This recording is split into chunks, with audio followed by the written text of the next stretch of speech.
Kalau gini, bapak cimu. Utbela ay kapal fame bal rayat. Utbe teten fame kot famur. Usok duat ni farmamay. Ne en otgir kertat liden i. Fameo! Wah, jawab. Oke siang. Bok. Bok, meto firma ko nanti. Oke, terima kasih. Ufangan imbesa. Usuk mayung imbesa. Ujutem monsignor. Ujutem tus person. Dari bahasa Kei ke bahasa Prancis. Gak ada? Hari ini beta ajak kita semua ke Prancis. Bukan ke Paris untuk lihat Menara Eiffel, tapi ke Ailikon. Sebuah cerita besar berawal dari kota kecil ini. Mau dengar deh? Kalau begitu, pasang luput telinga baik-baik.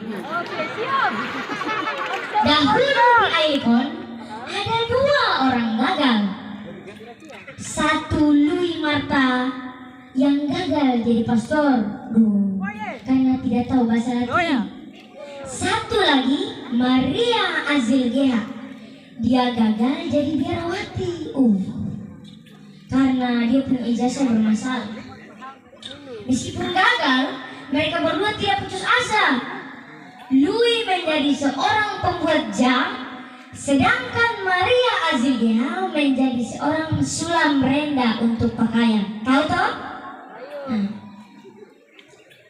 Keduanya menikah pada tahun 1859. Tahun berapa? Pintar. Meskipun begitu, keseharian mereka berdua hanya berdoa saja. Seperti ini doanya.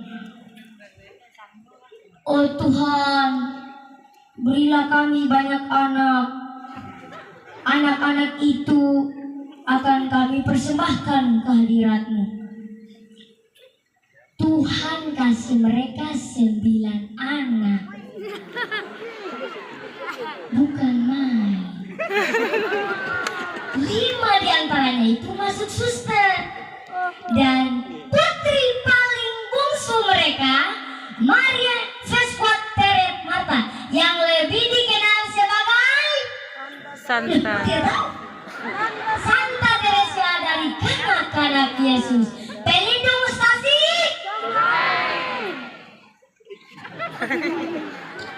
Lahir pada 2 Januari tahun 1873. Wanita bukan main. Dia melanjutkan riwayat hidupnya di Ailikon ini.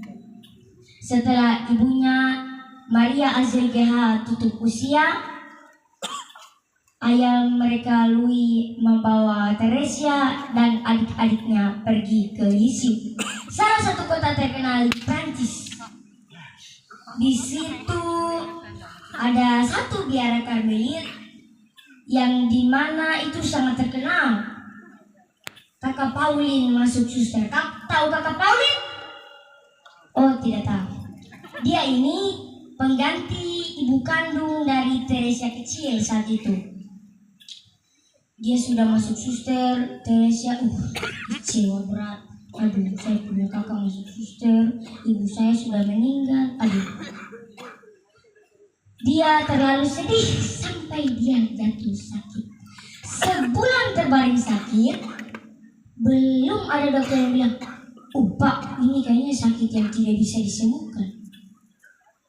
Lalu Teresia bersama ayah dan kakak-kakaknya hanya mohon kesembuhan dari Tuhan. Ajaib! Pada suatu hari, ketika Teresia sedang berdoa di kamarnya, dia melihat, ada arca Bunda Maria tersenyum padanya. Saat itu, detik itu, jam itu, Teresia langsung sembuh. Pengalaman ajaib itulah yang buat Teresia, saya mau masuk suster. suster mana itu bagus sekali. Dia, dia mau masuk suster, tapi sayangnya umurnya masih sangat belia. 9 tahun. Pada saat ia bersama ayahnya berjalan-jalan ke Vatikan, dulu Prancis dengan Vatikan dekat. Gini mereka bertemu dengan Paus Pius 13. Dia tahu sih, Teresa, kau pergi sampaikan kau punya permintaan. Bapak Paus, saya boleh masuk suster?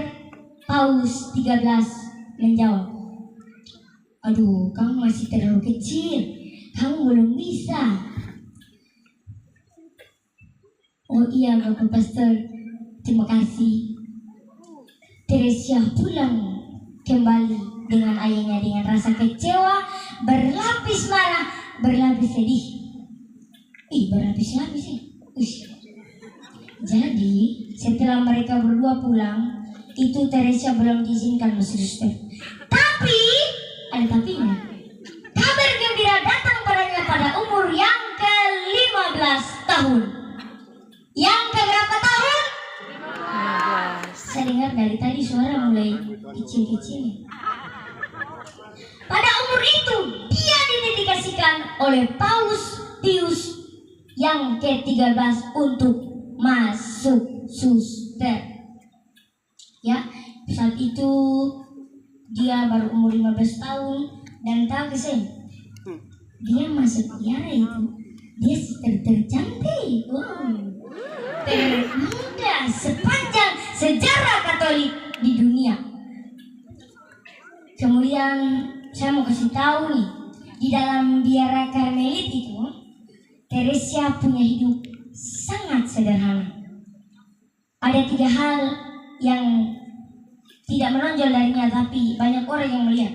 1, dia rendah hati. 2, hidupnya meleleh saja. 3, dia melakukan segala sesuatu dengan cinta. 4, dia selalu setia.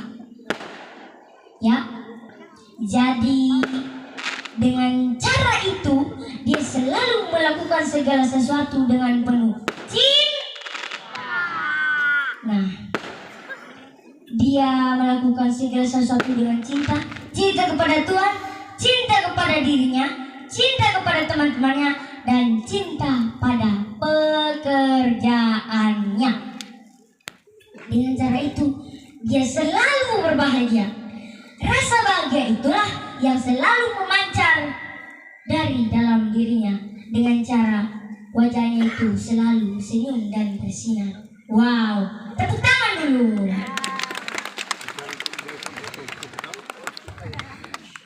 Tapi saya mau kasih tahu, di biara Karmelit itu Suster Teresia cuma 9 tahun. Saat itu bertepatan dengan Jumat Agung. Dia tidak kemana-mana, dia tidak kecelakaan, dia tidak keluar juga dari suster. Dia setia, dia tetap setia pokoknya. Tapi dia sakit. Ada 3 penyakit yang bersarang dalam dirinya. Berapa penyakit? 1 TBC, 2 penyakit paru-paru, dan 3 pendarahan pada mulutnya. Dan ingat, saat itu bertepatan dengan Jumat Agung. Suster Teresia dipindahkan dari biara itu ke biara ke orang sakit ya. Dia dipindahkan dari biara Karmelit ke biara khusus orang sakit. Di biara itu dia melihat salib dan dia berbisik pada salib itu seperti ini. Oh Tuhan, aku mencintaimu. Oh Tuhan, Engkau mencintaiku. Dan pada akhirnya dia wafat pada tanggal 30 September tahun 1897 pada umur yang ke-24 tahun. Masih sangat muda. Pada saat itu, setelah mereka menelusuri lebih dalam, ternyata di biara Karmelit itu Teresia pintar menulis.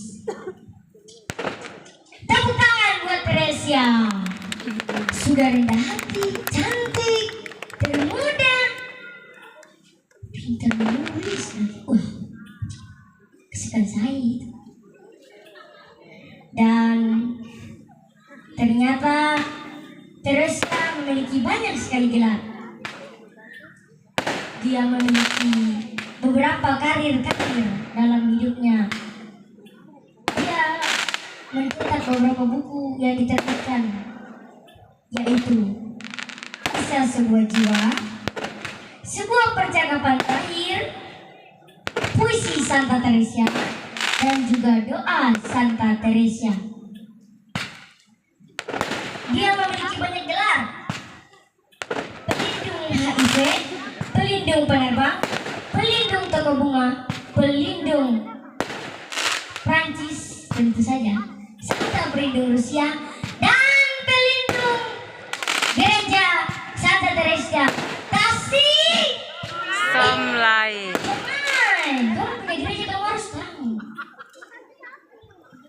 Setelah diberi gelar pada tahun 1925 oleh Paus Pius XI, Teresia sebelum itu ternyata sudah buat janji. Wah, dia bilang begini. Oh Tuhan, aku akan membuat kebaikan untuk bumi. Dan benar saja, saat dia sudah ditabiskan dan dia dikasihkan oleh Paus Pius XI untuk jadi santa, dia menepati janjinya. Siapapun yang meminta doa pada Santa Teresia akan mendapat jawaban dari Tuhan. Dan yang mulia Monsinyur Senomutra, yang saya hormati Bapak Bupati Maluku Tenggara Muhammad Tahir Hanubun, dan yang saya muliakan teman-teman dan kawan-kawan sekalian, saya mau kasih tahu, dua orang gagal pada awal cerita ini sudah jadi santo santa. Louis Mata sudah jadi santo, dan Maria Azilgia sudah jadi santa, dan ditabiskan pada tahun 2015. Pada 8 tahun kemarin ini, itu mereka sudah jadi santo santa. Dan ingat, Teresia juga sudah menjadi santa. Sepasang keluarga santo datang. Wow, tepuk tangan.